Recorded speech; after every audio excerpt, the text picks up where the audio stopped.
Hey, have you had your lunch yet? Oops. Well, hold on to your tummy and get set for What If You Ate Moldy Bread by Accident? I told you. Imagine, you're running late for work or school, as always, right?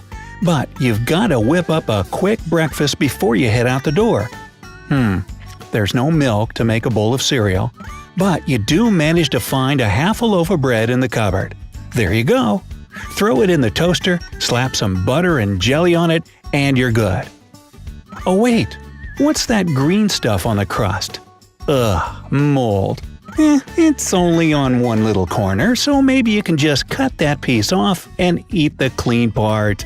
Or maybe search the loaf for a slice without this unwelcome furry-looking bread invader. Whoa! Hold on there, cowboy. You don't want to do that, and you're about to find out why. But first, be sure to click the subscribe button and turn on the little notification bell so that you don't miss any of the important updates coming out daily on The Bright Side of Life. So, is it safe to eat the clean part of moldy bread? Well, Brightsiders, the fact is that there's no such thing as a clean part of moldy bread. Yeah, just erase that phrase from your vocabulary, please. Thank you. In all seriousness, this is no laughing matter. The tiny greenish spots you see are only the tip of the iceberg. Now, let's zoom in and take a closer look at that slightly moldy bread of yours. Ew, gross! Yeah, it's nasty, but you need to see this. From this certainly unpleasant angle, we can study the anatomy of mold so that you'll understand why it isn't safe to eat the seemingly clean part of your slice or loaf. So here we go. I'll put on my professor coat and strike an academic pose. Now, mold is basically microscopic fungi that look like skinny little mushrooms. Let's start at the top, which is called the sporangium. That's the part you see rearing its ugly head on your bread. These sporangia are attached to stalks called sporangiophore. And just like a plant, mold has roots called rhizoids that can only be seen under a microscope. These root threads can travel deep into food and branch out to form stolons. These stolons, in turn, connect to other sporangia to basically create an interconnected network. I hope you're taking notes. There may be a pop quiz at the end of this. All right, Professor, thank you. You can get back now to grading papers. Oh joy. So yeah, mold is a lot more than just green fuzzy stuff. Speaking of which, the scientific term for green fuzzy stuff is spores. And these spores can easily be carried away by the wind, like dandelion pollen flying across a meadow, only super gross and threatening to your health. Then they land on a moist area to form white fuzzy stuff called hyphae. This is how mold reproduces, so don't expect any clean parts whatsoever in that slice of bread. So put that back down. Yes, you. And it's not like mold will invade just one single slice and politely leave the rest of the loaf for you to make a quick sandwich. Sorry, but it doesn't work that way. Dr. Marianne Gravely, what a great name, from the U.S. Department of Agriculture, says the softer the food, the easier it is for these mold roots to penetrate. But hey, you're making toast, right? Won't heat just kill the mold? Technically, you can kill mold at very high temperatures, but your toaster isn't going to achieve that. The best and safest solution is to throw away the entire loaf and buy some fresh bread. But let's give mold the benefit of the doubt here because, believe it or not, we eat it on a daily basis. That's right, mold is intentionally grown to make different types of blue cheese, like Gorgonzola, Stilton, and Roquefort. There are also cheeses, such as Brie and Camembert, that are produced by white surface mold. Even soy sauce is made with mold in it. In fact, mold has even saved our lives countless times.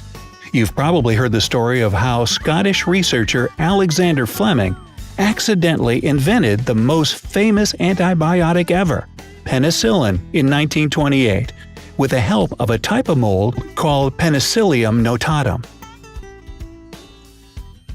But just because mold is used skillfully to make certain cheeses and medicines, that doesn't mean you can eat moldy food in your kitchen.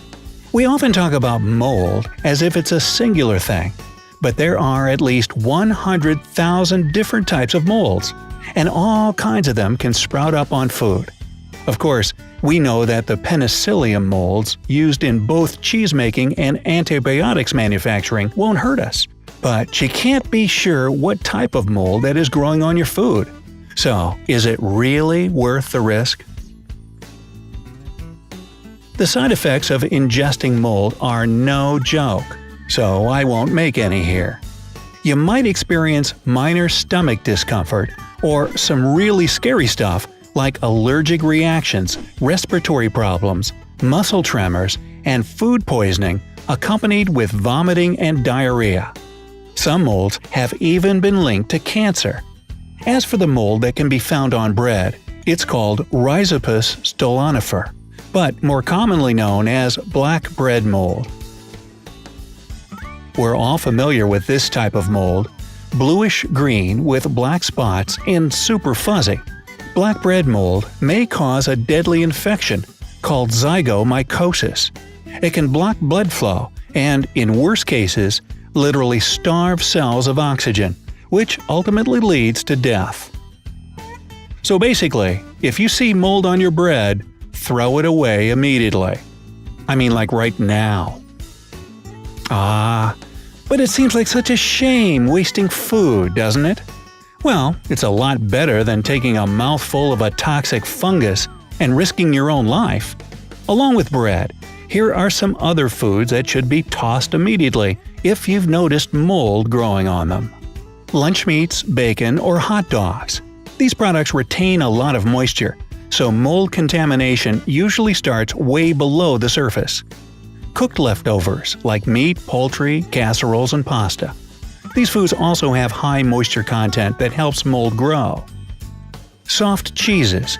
These include cottage and cream cheese, as well as any type of crumbled, shredded, or sliced cheese. Yogurt and sour cream. These are an easy target, so throw them away even if there's only a tiny speck of mold on them. Jams and jellies. Mold thrives on sweet and sugary foods too. Just like us. Soft fruits and vegetables, like strawberries, cucumbers, peaches, and tomatoes. Again, the softer the food, the easier the mold can penetrate. But hey, it's not all so bad. According to the USDA, you can still eat some foods if, and only if, they're not completely covered by mold. Hard salami and dry-cured hams. Remove the mold by scrubbing the food item thoroughly. Hard cheese like Asiago, cheddar, pecorino, and Parmesan. Cut off at least 1 inch around and below the moldy spot. Be careful not to touch the mold with the knife to avoid cross-contamination. Blue cheese is obviously a moldy food safe for consumption, as long as the mold that's on it was put there during manufacturing. Firm fruits and vegetables, such as bell peppers, cabbage, and carrots. Because they're a bit harder, their surface isn't easily penetrated by mold. Of course, in case of mold growth, you can cut that part off following the 1-inch rule.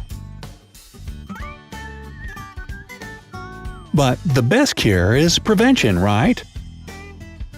Yes, there are steps you can take to prevent mold from forming on your food items, at least for some time. A lot of it depends on how you store your food. Sealing items in plastic wrap does a pretty good job at stopping mold spores from taking it over. For perishable items, don't leave them out in the open for more than 2 hours. Immediately consume leftovers within 3 or 4 days.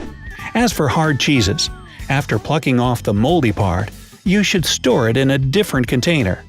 Canned food should be emptied and stored in the fridge in tightly sealed plastic or glass containers. Your kitchen should be mold-resistant as well. Clean your fridge regularly. Only use fresh clean dishcloths, towels, sponges, and mops. Once you detect a musty smell, It means mold has invaded some part of your precious kitchen, and it will contaminate your food later. Keep the humidity level below 40%, since mold loves moist conditions. And finally, from the professor, this advice: always be on the lookout for the fungus among us. Ooh, write that down. Words to live by. Hey, have you ever eaten the clean part of moldy bread? Tell us all about it in the comments below. If you learned something helpful from this video, then give it a like and share it with your friends. Click that subscribe button to join us on the bright side of life.